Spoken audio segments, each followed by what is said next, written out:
जोधपुर विश्व भर में नीली नगरी के नाम से प्रसिद्ध है।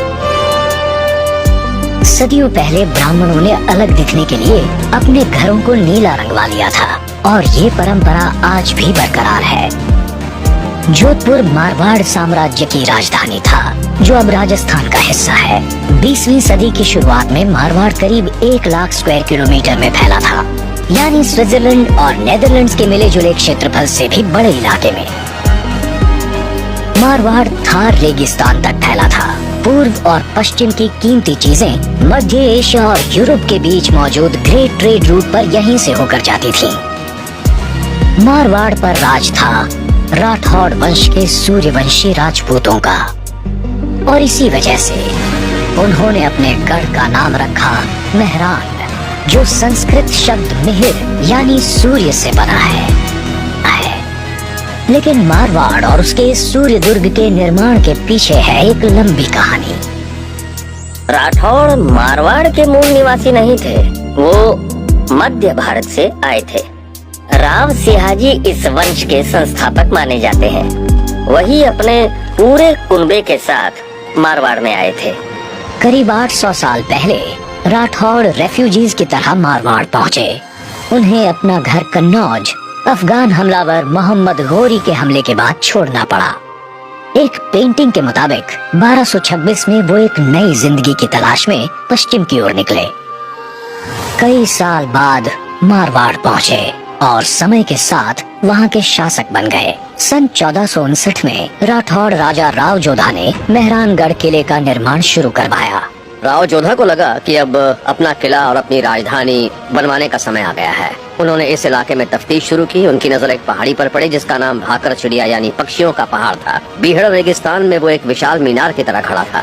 भाकर चिड़िया पहाड़ 400 फुट ऊंचा सीधी चढ़ाई वाला एक लुप्त ज्वालामुखी था, रणनीतिक रूप से बेहतरीन।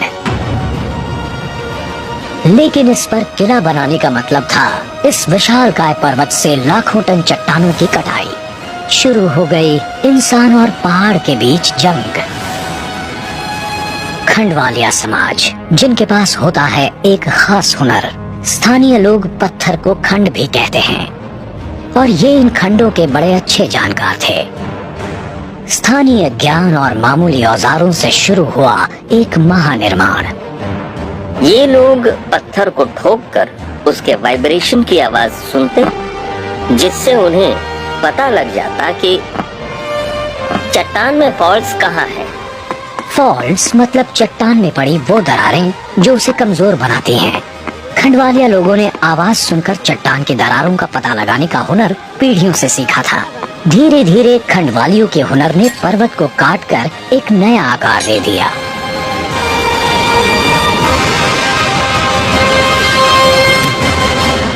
उनके अलावा एक और खास समाज था जो एक दूसरे काम में माहिर था, भारी चीजों को उठाने में। चवालिया मध्यकाल के ढुलाई करने वाले थे, जो साधारण दंड और जंजीरों की मदद से भारी से भारी सामान भी ढो सकते थे। इसके बाद बने लकड़ी के अनूठे रैंप्स, जिनके जरिए किला बनाने के लिए लाखों टन पत्थर पहुंचाए गए।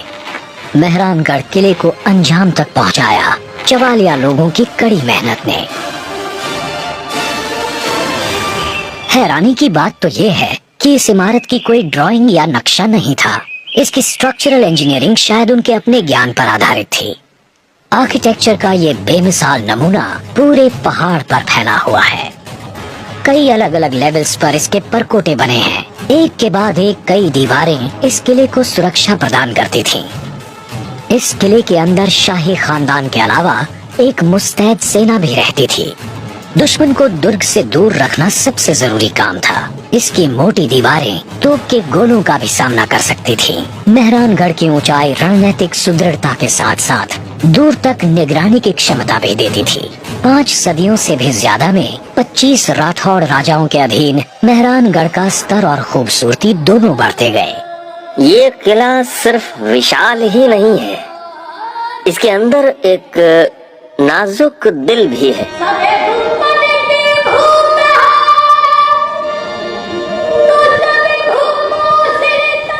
महल, खूबसूरत बाग, कला ये है राजपुताने की शान की एक अनुपम मिसाल।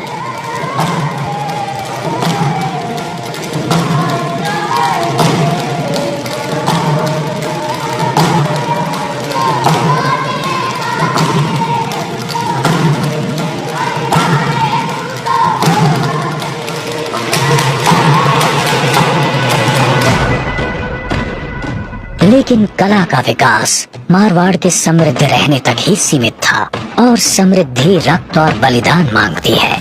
मरते दम तक लड़ने के लिए युद्ध में जाने से पहले राजपूत योद्धा केसरिया अनुष्ठान करते थे, सबसे बड़े बलिदान का प्रतीक। ये बहुत ही दुखद रस्म थी। जब राजपूतों को लगता था कि हालात उनके खिलाफ हैं और जीत संभव नहीं, तो आत्मसमर्पण की बजाय ये उनकी आखिरी जंग होती थी। उन्हें मौत कबूल थी, अपमान नहीं।